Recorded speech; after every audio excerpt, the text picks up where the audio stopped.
The fluorescent lights of the Pentagon hummed with a sterile, clinical indifference in the early spring of 1962. In a wood-paneled conference room, General Lyman Lemnitzer, the chairman of the Joint Chiefs of Staff, and the highest-ranking military men in the Western Hemisphere, examined a document that would become one of history's most chilling blueprints for deception. They called it Operation Northwoods. The proposal was drafted in response to a request from Colonel Edward Lansdale, head of the secret anti-Castro program known as Operation Mongoose. The problem was straightforward. The American public would never support a full-scale invasion of Cuba without a catalyst. The solution, however, was a descent into the abyss. The document, titled Justification for U.S. Military Intervention in Cuba, was submitted to Secretary of Defense Robert McNamara on March 13, 1962. It proposed a series of false flag operations so depraved that even McNamara, later a figure of controversy for Vietnam War policies, apparently recoiled.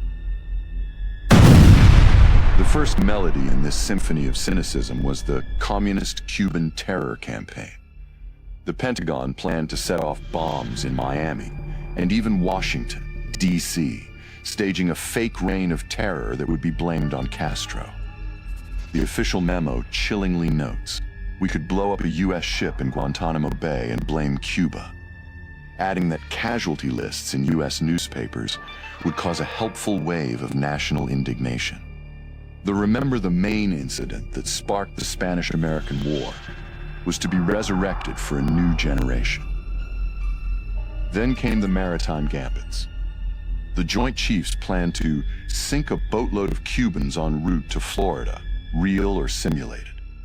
Refugee families would be drowned to manufacture a war cry. The memo even specified that the terror could be pointed at Cuban refugees in the United States. The most technologically audacious proposal involved a civilian jetliner. A chartered plane would take off, only to be remotely destroyed by a drone painted to look like a Cuban aircraft.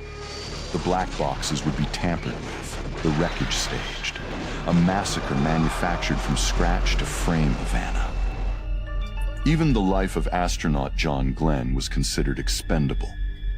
Should his rocket explode during his historic orbit, the Pentagon planned to use his death as irrevocable proof of communist Cuban sabotage. The nation's heroism was to be weaponized for propaganda. The meeting in McNamara's office stretched for over 3 hours.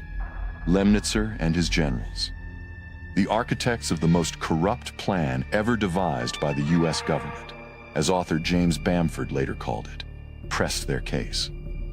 They wanted not just approval, but command.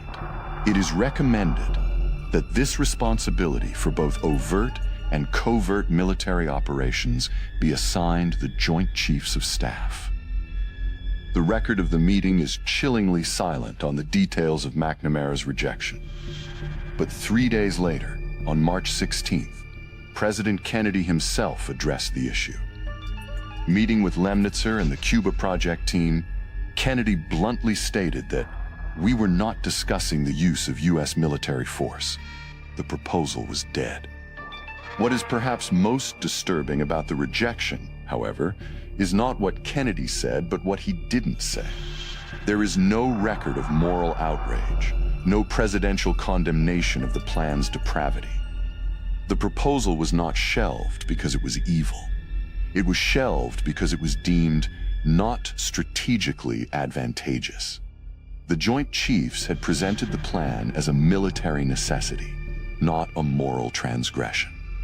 Kennedy's objection was practical, not ethical.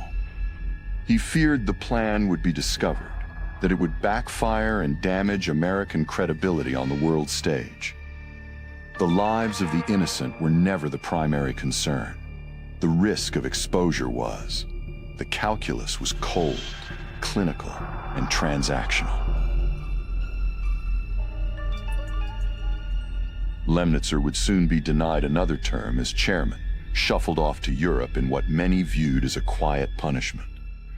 But the Northwoods documents remained classified for nearly 40 years, locked away in the vaults of the National Security Agency. The truth only emerged thanks to a quirk of history.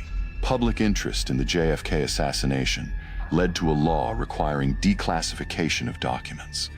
Inside the files lay the proof that the military had quietly slipped over the edge. Operation Northwoods stands as a stark warning. The plan's grotesque details, the willingness to assassinate refugees, sink civilian ships, blow up American airliners, and sacrifice astronauts. Today, Operation Northwoods casts a long shadow over American conspiracy culture.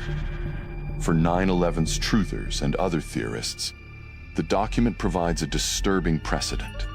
Official, documented proof that the U.S. government was willing to kill its own citizens and stage terrorist attacks on American soil to manufacture a war. They point to Northwoods as evidence that the unthinkable is not only thinkable, but was once approved at the highest levels of military command. Though the plan was ultimately rejected, its existence haunts every subsequent conspiracy theory about false flag attacks. The question that lingers is not whether the government could do such a thing. The documents prove they could. The question is whether other plans, equally depraved, were ever proposed, or worse, executed without ever being declassified.